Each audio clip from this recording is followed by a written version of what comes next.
Hello അസ്സലാമു അലൈക്കും. ഇന്ന് ഞാനൊരു അടിപൊളിയായിട്ടില്ല അതുപോലെ തന്നെ വെറൈറ്റി ആയിട്ടുള്ള ഒരു സ്നാക്ക് ആയിട്ടാണ് വന്നിട്ടുള്ളത്. ഇത് പഫ്സ് എന്ന് പറയുന്നത് എല്ലാവരുടെയും ഫേവറേറ്റ് ആയിരിക്കും. അപ്പോൾ അത് നമുക്ക് വളരെ ഈസി ആയിട്ട് നമുക്ക് വീട്ടിലുണ്ടാക്കാൻ പറ്റും. ഇത് കണ്ണൂരിൽ പാർട്ടികളിൽ സെർവ് ചെയ്യുന്ന ഒരു സ്പെഷ്യൽ ആയിട്ടുള്ള ഒരു പൊറോട്ടയാണ്. അതിന് പൊറോട്ട പഫ്സ് എന്നും പഫ്സ് പൊറോട്ട എന്നും ഒക്കെ പറയും. നമ്മൾ ആ പൊറോട്ടയുടെ മാവ് വെച്ചിട്ടാണ് നമ്മളിത് ചെയ്യുന്നത്. സൂപ്പറാണ്. അതുപോലെ തന്നെ നമുക്ക് ഈസി ആയിട്ട് ചെയ്തെടുക്കാൻ പറ്റും. അപ്പോൾ നമുക്ക് നോക്കാം ഇതെങ്ങനെയാണ് ചെയ്യുന്നതെന്നുള്ളത്.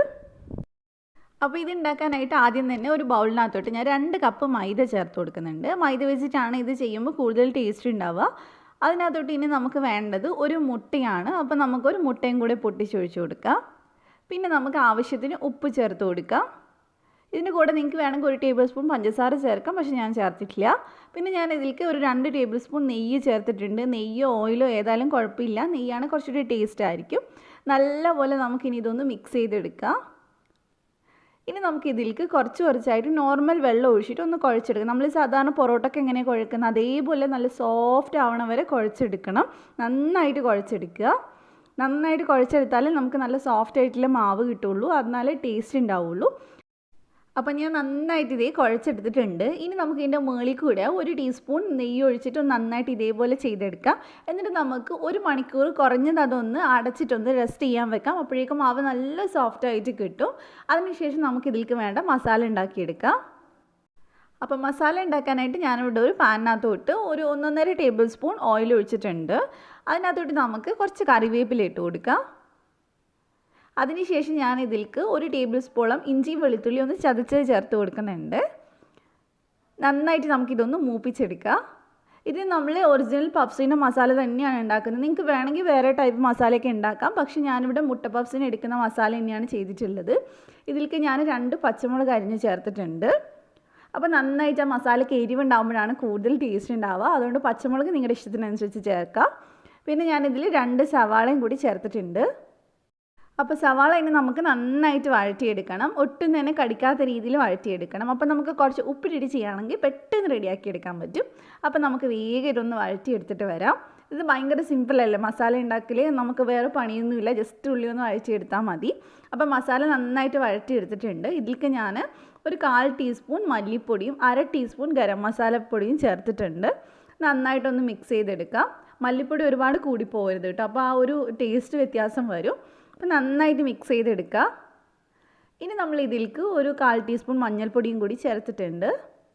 എന്നിട്ട് നമുക്ക് ഒന്നും കൂടി ഒന്ന് മിക്സ് ചെയ്തെടുക്കാം. അപ്പോൾ നമുക്ക് കൂടുതൽ പൊടി ഇടണമെന്നില്ല. നമ്മൾ മുളക് പൊടി ഇതിൽ ചേർക്കുന്നില്ല, കാരണം നമ്മൾ പച്ചമുളക് ആവശ്യത്തിന് ചേർത്തിട്ടുണ്ട്.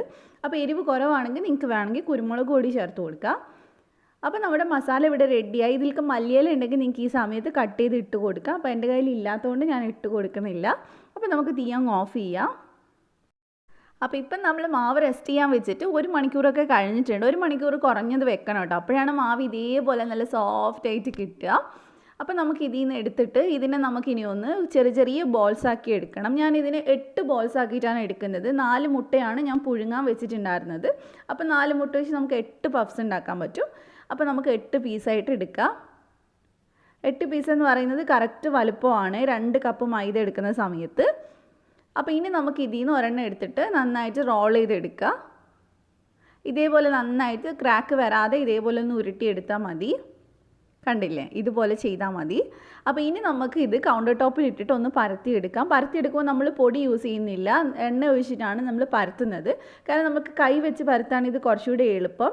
സാധാരണ പൊറോട്ട നമ്മൾ അടിച്ചെടുക്കുകയല്ലേ ചെയ്യുന്നത്. അപ്പോൾ അങ്ങനെ അറിയുന്നവർക്ക് ഒന്ന് കൈ വെച്ച് ഇതേപോലെ പരത്തിയിട്ട് അടിച്ചെടുത്താൽ മതി. പക്ഷെ അങ്ങനെ എല്ലാവർക്കും അറിയണമെന്നില്ല, അതുകൊണ്ട് ഞാനിത് കൈ വെച്ചിട്ട് ഇങ്ങനെ ഒന്ന് വലിച്ചെടുക്കുകയാണ് ചെയ്യുന്നത്.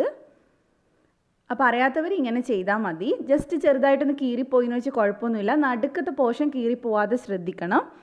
നമ്മൾ ഇടയ്ക്കിടയ്ക്ക് മാവിൻ്റെ മുകളിലായിട്ട് എണ്ണ തടവി കൊടുത്തിട്ട് വേണം ഇതുപോലെ വലിക്കാനായിട്ട്. അപ്പോൾ അങ്ങനെ അധികം കീറിപ്പോവില്ല. മാക്സിമം തിന്നാക്കിയിട്ട് പരത്തിയെടുക്കാൻ ശ്രദ്ധിക്കണം. അപ്പോൾ ഞാൻ നന്നായിട്ട് പരത്തിയെടുത്തിട്ടുണ്ട്. ഇനി നമുക്ക് ഇതിനകത്തോട്ട് ഇതുപോലെ മസാല വെച്ച് കൊടുക്കാം. എന്നിട്ട് നമുക്കൊരു മുട്ടയുടെ പീസും കൂടി വെച്ച് കൊടുക്കാം. നിങ്ങൾക്ക് കൈ വെച്ച് പരത്താൻ ബുദ്ധിമുട്ടാണെങ്കിൽ റോളർ വെച്ച് പരത്തിയെടുത്താലും മതി. അപ്പോൾ അതേ ഇനി ഇത് 2 സൈഡിൽ നിന്നും ഇതേപോലെ ഒന്ന് മടക്കിയെടുക്കുക. എന്നിട്ട് ഇങ്ങനെ ചെയ്തെടുത്താൽ മതി. കണ്ടില്ലേ, ഈ ഒരു ഷേപ്പിലാണ് നമ്മൾ ചെയ്തെടുക്കുന്നത്. അപ്പോൾ നമ്മുടെ ആദ്യത്തെ പൊറോട്ട പഫ്സ് ഇവിടെ റെഡിയായി. ഇനി നമുക്ക് ഇതേപോലെ തന്നെ ബാക്കിയുള്ളത് ഒന്ന് പരത്തിയെടുക്കാം. അപ്പോൾ ഇടയ്ക്കിടയ്ക്ക് കയ്യിൽ അല്ലെങ്കിൽ മാവിൻ്റെ മേലിൽ എണ്ണ ഇതേപോലെ ഒന്ന് തൂവി കൊടുത്തിട്ട് വേണം ഇതുപോലെ വലിച്ചെടുക്കാനായിട്ട്. ഈസിയാണ് കേട്ടോ ഇങ്ങനെ ചെയ്യാൻ, പരത്തുന്നതിനേക്കാൾ സിമ്പിളാണ്. അപ്പോൾ നമുക്ക് അടുത്തതിനകത്തോട്ടും ഇതേപോലെ മസാല വെച്ച് കൊടുക്കാം. എന്നിട്ട് നമുക്ക് ഒരു പീസ് മുട്ട വെച്ച് കൊടുക്കാം. ഇതിവിടെയൊക്കെ ശരിക്കും എന്തെങ്കിലും പാർട്ടിയൊക്കെ ഉണ്ടാകുന്ന സമയത്ത്, ഈവനിങ് പാർട്ടിയൊക്കെ ആണെങ്കിൽ അതിനകത്ത് ഉണ്ടാകുന്ന ഒരു സ്നാക്കാണ്. അപ്പോൾ എല്ലാവരും ഒന്ന് ട്രൈ ചെയ്ത് നോക്കുക. അപ്പോൾ ഇത്രയേ ഉള്ളൂ, ഇതിവിടെ റെഡി ആയിട്ടുണ്ട്. അപ്പോൾ ഇനി നമുക്കിത് പാനിലൊന്ന് ചുട്ടെടുക്കാം. ഞാൻ ഇവിടെ വെളിച്ചെണ്ണയാണ് എടുക്കുന്നത്. വെളിച്ചെണ്ണയിൽ ചെയ്യുമ്പോൾ കുറച്ചും കൂടി ടേസ്റ്റാണ് കേട്ടോ. അപ്പോൾ അതില്ലാത്തവർ ഓയിൽ എടുത്താൽ മതി. അതുപോലെ തന്നെ നമുക്ക് ഒരുപാട് വെളിച്ചെണ്ണയൊന്നും വേണ്ട, 2 ടേബിൾ സ്പൂണൊക്കെ ഒഴിച്ചാൽ മതി. അല്ലാതെ ഒത്തിരി എണ്ണയിലല്ല നമ്മളിത് ഫ്രൈ ചെയ്യുന്നത്. എന്നിട്ട് നമുക്ക് ഇതെല്ലാം കൂടി ഇതിനകത്തോട്ട് വെച്ച് കൊടുക്കാം. എൻ്റെ പാൻ വലുതായതുകൊണ്ട് എനിക്കെല്ലാം കൂടി ഒരുമിച്ച് വെക്കാൻ പറ്റും. അപ്പോൾ ഇനി നമ്മളിത് തിരിച്ച് മറിച്ച് വിട്ടൊന്ന് വേവിച്ചെടുക്കണം. നമ്മൾ ഈ മടക്കി വെച്ചിട്ടുള്ള പോർഷൻ ഉണ്ടല്ലോ, ആ ഭാഗം നമുക്ക് കുറച്ച് നേരം എടുത്ത് വേവിച്ചെടുക്കണം. ഒരു സൈഡ് പെട്ടെന്ന് വെന്തും കിട്ടും. അപ്പോൾ ഇടയ്ക്ക് ഇതേപോലെ ഒന്ന് മറിച്ചിട്ട് കൊടുക്കുക. നിങ്ങൾക്ക് വേണമെങ്കിൽ ഇത് ഡീപ്പ് ഫ്രൈ ചെയ്ത് എടുക്കുകയും ചെയ്യാം. അപ്പോൾ കുറച്ചും കൂടി പെട്ടെന്ന് റെഡി ആയിട്ട് കിട്ടും. പക്ഷേ ഇങ്ങനെ കഴിക്കുന്നതായിരിക്കും കുറച്ചും കൂടി ടേസ്റ്റ് ഉണ്ടാവുക. ഒരുപാട് ഓയിലൊന്നും കുടിക്കുകയൊന്നുമില്ല. അപ്പോൾ ഞാനിതെല്ലാം മറിച്ചിട്ട് കൊടുത്തിട്ടുണ്ട്. അപ്പോൾ നമ്മൾ നടുക്ക് വെച്ചത് പെട്ടെന്ന് റെഡി ആവും കേട്ടോ. അപ്പോൾ നമുക്ക് വേണമെങ്കിൽ അത് പെട്ടെന്ന് എടുത്ത് മാറ്റാം. പിന്നെ ഞാൻ സൈഡും കൂടി ജസ്റ്റ് ഒന്ന് മൊരിച്ചെടുത്തിട്ടുണ്ടായിരുന്നു. ഇതേപോലെ വെച്ചിട്ട് ഒന്ന് മൊരിച്ചെടുത്താൽ മതി. അപ്പോൾ നമുക്കിതെടുത്ത് മാറ്റാം.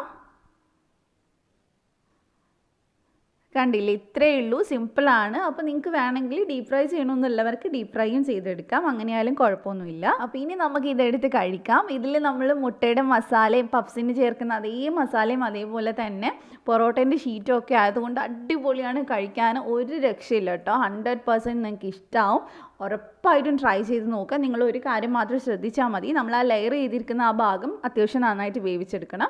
കുറച്ച് നേരം വെച്ച് വേവിക്കണം, കാരണം ആ സൈഡ് കുറച്ച് കട്ടിയുള്ളതായിരിക്കും. അപ്പോൾ അത് മാത്രം ശ്രദ്ധിച്ചാൽ മതി.